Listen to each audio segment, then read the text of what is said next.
Partnerem odcinka jest sklep motocyklowy w Sopocie motozone.org. Aktualne promocje i oferty w opisie filmu. W Wielkiej Braci Motocyklowej są motocykliści, którzy na swoich maszynach przejeździli rok, 2, 5, 10 i jeszcze więcej. W tym czasie każdy z nas nawinął różną ilość kilometrów. Jedni, jak ja, po ten 1000 do 3000 km rocznie, a inni po 10 czy 20 tysięcy i mówią, że to mało. W tym czasie bracia motocykliści zjeździli różne kraje, jeździli różnymi drogami i trafiają na różne sytuacje drogowe. Te wszystkie sytuacje i doświadczenia kształtowały to, jak postrzegamy siebie jako kierowcę motocykla. Na pewno wielu z nas powiedziałoby, że ma tak dużo najechanych kilometrów, że mają już całkiem dużego skilla motocyklowego. A co jeżeli wam powiem, że wielu z nas ma tylko złudzenie kontroli nad pojazdem, że tak naprawdę nie panujemy nad nim w 100%? Jesteście ciekawi, dlaczego tak mówię? Skąd moja teza? To zapraszam do oglądania.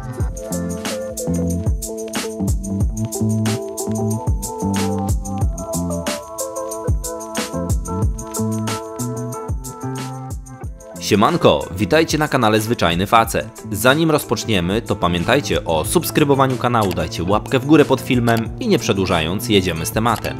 Jak już wspomniałem we wstępie, i jest to moje subiektywne zdanie, moja prywatna opinia, nie prawda objawiona niczym prawo grawitacji, to wydaje mi się, że wielu motocyklistów, mimo przeświadczenia o swoim wysokim skillu jazdy na motocyklu, tak naprawdę mocno przeszacowuje swoje umiejętności. Przemyślenia na ten temat wzięły się u mnie ostatnio, kiedy przypomniały mi się pewne słowa trenera, jak jeszcze uczęszczałem na tajski boks. Oraz jak pod jednym z filmów na kanale napisaliście w komentarzach, że pierwsze odkręcenie manetki na maksa na nowym motocyklu z reguły było bardzo szybko, nawet w pierwszych dniach po kupnie. Ów trener powiedział wtedy, że każda sekunda na ringu musi być okupiona przynajmniej 1 godziną treningu spędzoną na sali. Na samych treningach bardzo dużo skupialiśmy się na doskonaleniu technik uderzeń, kopnięć. Duża część treningu to były powtarzania tych samych ruchów do upadku, setki jak nie tysiące powtórzeń. Zastanawiałem się, dlaczego nie uczymy się faktycznie technik walki, tylko ciągle markujemy uderzenia w powietrze, ciągle próbujemy kopnąć nasz cień. Kilka serii po kilkadziesiąt uderzeń na worek. 2 godziny treningu to zazwyczaj było 30 minut rozgrzewki, 30 minut rozciągania, 40 minut ćwiczeń i ostatnie 20 minut to jakieś sparingi. Pira z oko tak to wyglądało. Trener wytłumaczył to wtedy w taki sposób, że choćbym na blachę wykuł, jak powinienem się zachować w danej sytuacji, jak powinno wyglądać wyprowadzenie ciosu, to kiedy faktycznie stanę w oko z przeciwnikiem, to bez dziesiątek tysięcy powtórzeń tej kombinacji nic nie zrobię. Moja analogia jest taka, że jest to jak z jazdą samochodem czy motocyklem. Możemy przeczytać całą teorię na temat tego, jak ruszyć, jak zmieniać biegi, ale kiedy już wsiądziemy na motocykl, to zaczniemy się zastanawiać. A teraz to wrzucę jedynkę, ale czekaj, najpierw muszę wcisnąć sprzęgło, ale muszę jeszcze przytrzymać hamulec, a ręce położyć tutaj i tak dalej, i tak dalej. A czy ktoś z was się zastanawia po wejściu na motocykl, czy jak wsiada do samochodu, co w pierwszej kolejności musi zrobić, żeby ruszyć? Rozejrzeć się, zapiąć pasy? Czy przypominacie sobie, jaka jest kolejność działań? Czy w sparingu przypominacie sobie kombinację ciosów? Nie. Robimy to odruchowo, jest to nasza pamięć mięśniowa, coś wyuczonego. Kiedy już trochę pojeździ się samochodem czy motocyklem, to można wsiadać do samochodu jednocześnie rozmawiając z kimś, a i tak prawidłowo odpalimy samochód, zapniemy się w pasy i będziemy nadal prowadzić rozmowę z tą osobą jednocześnie ruszając samochodem i jadąc do miejsca docelowego. Jeżeli chcemy zrobić coś nowego, czego jeszcze nie robiliśmy, a ktoś nagle nas zagaduje, to w końcu powiemy: ej, przestań gadać, bo się nie mogę skupić nad daną czynnością. Podobnie mógłbym to zobrazować na przykładzie osoby, która w większości swojego życia mieszkała w małej miejscowości i tam jeździła samochodem. Przepisy może znać, jeździć może perfekcyjnie, ale kiedy wjedzie do dużego miasta, w duży ruch, to przez to, że nigdy nie jeździła w takim natężeniu ruchu ulicznego, może wystąpić strach, zagubienie, zacznie się zachowywać, jakby dopiero uczyła się jeździć. Będzie się rozglądała, zastanawiała, gubiła, bo mimo to, że umie jeździć, to nigdy nie spotkała się z taką sytuacją. Na pewno każdy z nas ma w swoim otoczeniu osoby, które na co dzień jeżdżą samochodem w małych miejscowościach, ale jak tylko przychodzi do tego, że trzeba pojechać gdzieś dalej, poza granice, które się zna, to przychodzi to zwątpienie i mówią: nie, to ty pojedź, ty prowadź. W głównej mierze chodzi mi o to, że jeżeli nie ćwiczy się czegoś, nie przeżyje się odpowiednią ilość razy sytuacji, to ciężko jest się z tym oswoić. To jak wystąpienie publiczne, co z tego, że w grupie ze znajomymi potrafimy być wodzirejem, duszą towarzystwa, wszystkich zabawimy, wszystkich zagadamy, gęba nam się nie zamyka, kiedy to jak staniemy przed grupą nieznanych osób i będziemy mieli mówić nawet o rzeczach, które wiemy, to stres związany z tym, że to jest nowa sytuacja, że nigdy nie byliśmy postawieni przed grupą obserwatorów, której mamy coś zreferować, może spowodować to, że będziemy mieli pustkę w głowie i kluchę w gardle. I mimo tego, że w grupie bliskich sobie osób w pracy świetnie tłumaczyliśmy ciężkie zagadnienia, przedstawialiśmy jakieś raporty, to po wejściu do sali konferencyjnej, podejściu do mikrofonu nagle nie wiemy, co mamy powiedzieć. I tutaj właśnie pojawia się to nasze złudzenie kontroli, złudzenie tego, że my panujemy nad sytuacją, w tym wypadku motocyklem podczas jazdy. Bo tak naprawdę, choćbyśmy jeździli motocyklem po dużym mieście, przeciskali się między samochodami, przyspieszali od świateł do świateł, manewrowali w ciasnych uliczkach, to poruszamy się cały czas w znanym nam środowisku. Napiszcie proszę w komentarzu, kiedy ostatnio ćwiczyliście hamowanie awaryjne. Rozpędzaliście się do tych 50-60 km na godzinę i przy wyznaczonym kamieniu hebel na maksa wciśnięty i stajecie. Bo ktoś wyimaginowany wyjeżdża przed motocykl, albo dziecko wybiega na drogę, albo widzicie dziurę w drodze. Bo jak znam życie, to większość motocyklistów w tym sezonie tego nie robiła. Wiele osób śmieje się z egzaminu na prawo jazdy i ja również jestem jednym z tych, który uważa, że on nie uczy nas jeździć, tylko nas przygotowuje do nauki jazdy samemu. Ale na egzaminie aktualnie jest takie zadanie, w którym musimy się rozpędzić do pewnej prędkości i ominąć przeszkodę i wjechać w następne bramki. Ponownie możecie dać znać w komentarzu, czy robiliście sobie takie ćwiczenie na szybki unik, że ktoś przed wami gwałtownie hamuje i musicie zmienić pas. Również wątpię.